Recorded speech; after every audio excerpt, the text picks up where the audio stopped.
नमस्कार, मैं श्रेया शुक्ला और देख रहे हैं वीके न्यूज।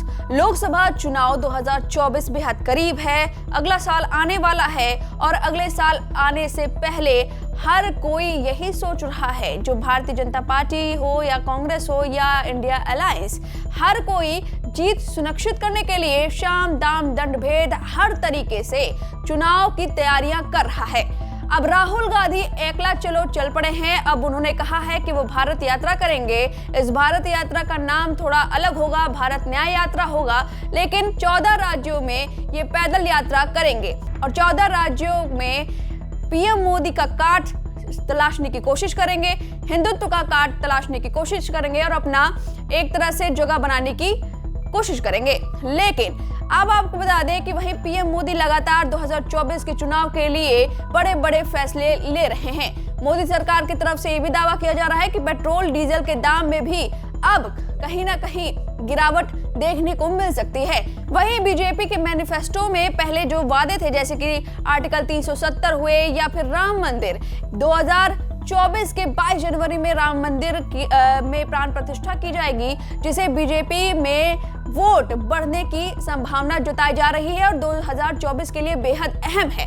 इस तरह से एक और मामला है जो कतर में है। कतर में 8 पूर्व नौसैनिकों की सजा में राहत मिली है और ये राहत मोदी मैजिक की वजह से मिली है, ऐसा कहा जा रहा है। जी हाँ, और इसका सीधा फायदा बीजेपी वोट बैंक को मिलेगा, बीजेपी को मिलेगा और इंडिया में इसका असर दिखेगा, ऐसा कहा जा रहा है। जी हाँ, मोदी की गारंटी, जो कि लगातार पीएम मोदी कहते रहते हैं, मोदी की गारंटी अगर उन्होंने कह दिया तो वो करके दिखाते हैं। जब सब कुछ खत्म हो जाता है तो वहां मोदी की गारंटी शुरू होती है। लगातार कतर में 8 पूर्व नौसैनिकों को वहां पर मौत की सजा सुना दी गई थी अक्टूबर में। उसके बाद बवाल मच गया था।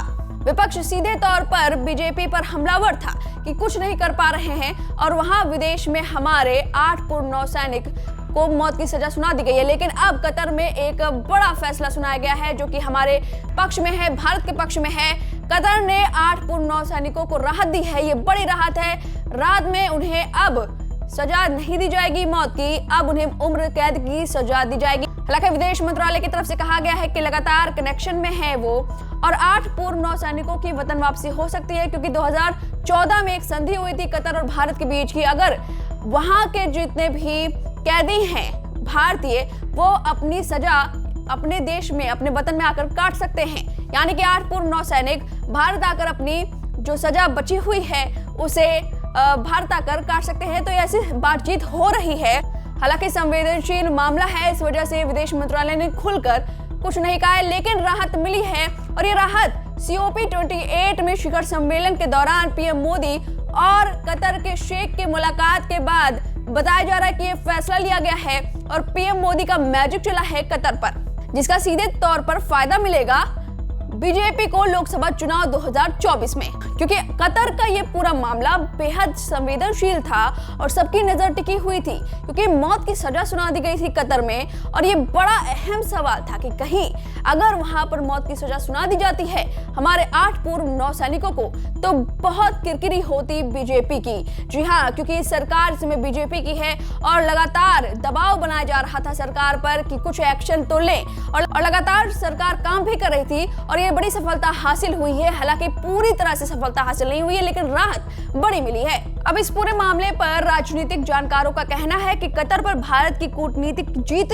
को सत्ता पक्ष बीजेपी पीएम मोदी की ये बड़ी जीत है और खास तौर पर ये जीत तब आई है जब 2024 में लोकसभा चुनाव होने जा रहा है। हालांकि पीएम के उठाए इस कदम के बाद विपक्षी खेमे में हलचल देखने को मिल रही है। पीएम की बढ़ती लोकप्रियता को देखते हुए इंडिया गठबंधन पीएम के इस निर्णय पर और बीजेपी पर लगातार हमले बोल रही है। राजनीतिक जानकारों का कहना है कि मोदी की गारंटी का फार्मूला बीजेपी के लिए फायदे का सौदा साबित हो रहा है।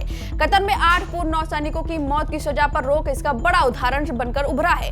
देखा जाए तो पीएम मोदी अपनी कई जनसभाओं में बोल चुके हैं कि देश या देश से बाहर भारत के नागरिकों की सुरक्षा सरकार के लिए पहली प्राथमिकता है, जिसके चलते पीएम ने कतर के शासक से मुलाकात की और इस मुलाकात के बाद ये बड़ा फैसला आया है। इस पूरे मुद्दे पर असदुद्दीन ओवैसी ने सरकार पर जमकर निशाना साधा था। इसको लेकर उन्होंने अपने ट्विटर अकाउंट पर ट्वीट किया। उन्होंने पीएम मोदी पर तंज कसते हुए कहा कि पीएम मोदी इस बात की शेखी बखारते रहते हैं कि इस्लामी देश उनसे कितना प्यार करते हैं, लेकिन अब देखा जाए तो कतर मामले में अब पीएम मोदी को बड़ी सफलता मिली है और अब इससे विपक्षी खेमे को खूब मिर्ची लग रही है। अब देखना होगा कि क्या कतर के 8 पूर्व नौसैनिकों की वतन वापसी होती है। अगर 8 पूर्व नौसैनिक वतन वापस आते हैं तो ये मोदी सरकार के लिए बहुत बड़ा मास्टर स्ट्रोक होगा उनका और बहुत बड़ी जीत हासिल होगी और सबकी संवेदनाएं उनके साथ होंगी और हो सकता है वोट बैंक में भी ये दिख जाए।